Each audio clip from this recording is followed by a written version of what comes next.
game after play. I believe it was a 56-day stretch where you guys only had the one Colorado game. Just kind of the way the schedule worked out. Do you feel like you guys needed to come back home and play a game here? Yeah, I mean, the way the schedule goes, can't really control that. So, we definitely could have done better on the road, so that's no excuse. But happy to come home, happy to play in front of some great fans at Martin Stadium on Saturday. Coach said practice day was pretty spirited. What did you see? Did you feel like it was more spirited than normal? Did you feel like you guys got more done than usual? Yeah, it was definitely more spirited. I wouldn't say we got more done than usual, just did it in a little bit quicker tempo, a little bit quicker pace, a little bit more urgency. You love to see that. People moving around with more of a purpose, encouraging each other, letting people know when they made a good play and, encouraging people when they made a bad play. So, just a lot of positive reinforcement and getting the energy to get out there. Has that really been a key word, urgency, the last couple of days since you guys got back from Cal? I'm not sure if it's been, the key word, but I just think collectively as a group we need to be a little bit more urgent and realize that we're letting opportunities go by the wayside. So we need to buckle down and take advantage of these next 3 opportunities we have in front of us. Anthony, did you see Leach's post-game comment about a failed experiment at being nice, a positive feedback, that kind of thing? I didn't see the article, but he kind of mentioned it to us a little bit of the positive reinforcement and stuff. So it's us as players that need to kind of do that now. And, the coaches do a great job of getting us prepared. And whatever they think's best for the team, whatever mindset he needs to, instill upon us, I'm all with it.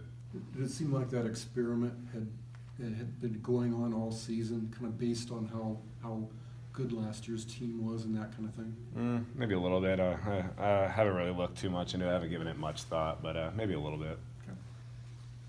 Have there been any player-led meetings or anything like that the past couple of weeks where maybe one offensive player steps up to talk or one defensive player? Or do you think players need to start holding each other accountable, or what needs to happen from your guys' standpoint? Our team standards is we're always trying to hold people accountable, and we're working towards making sure everybody that is in the building is committed rather than interested is our big thing. People that are committed towards improving and getting better and taking advantage of these next 3 opportunities in front of us. So hasn't really been any player-led thing. Just kind of it's actions over words at this point. Words are just kind of empty, so we need to prove it with our actions.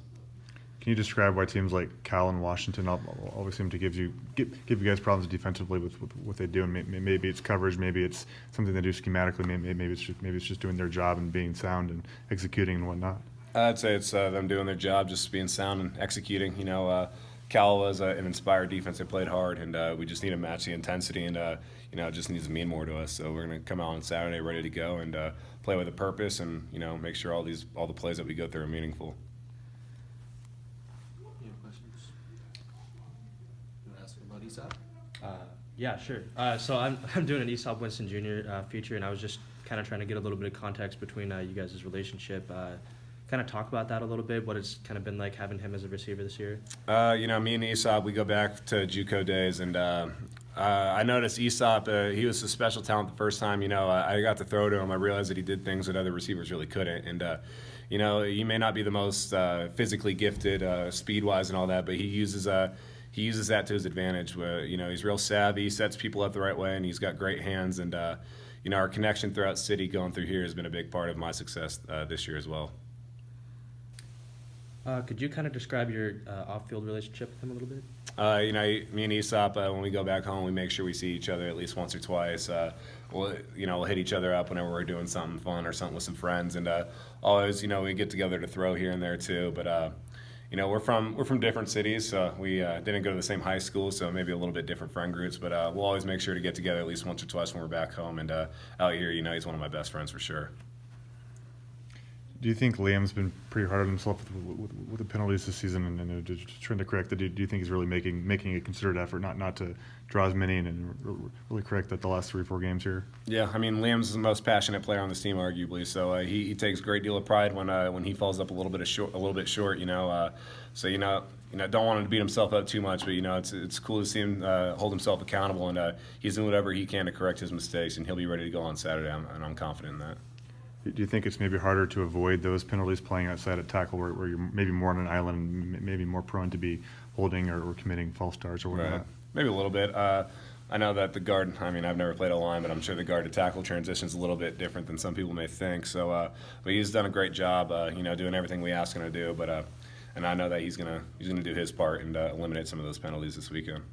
Do you think that maybe that passion has caused him to be a little too hard on himself, throw himself off, maybe not be able to focus as much as he would like to, something like that? Maybe a little bit. Me and Liam are kind of similar, I guess, with the passion that we have, where we can get really up and we don't really get down, but we can kind of beat ourselves up a little bit. And I've talked to him, and him and I both need to do a better job just playing the next play, and bringing others around with us. So people feed off of our energy on the offense, so we got to do our part, make sure everybody's positive.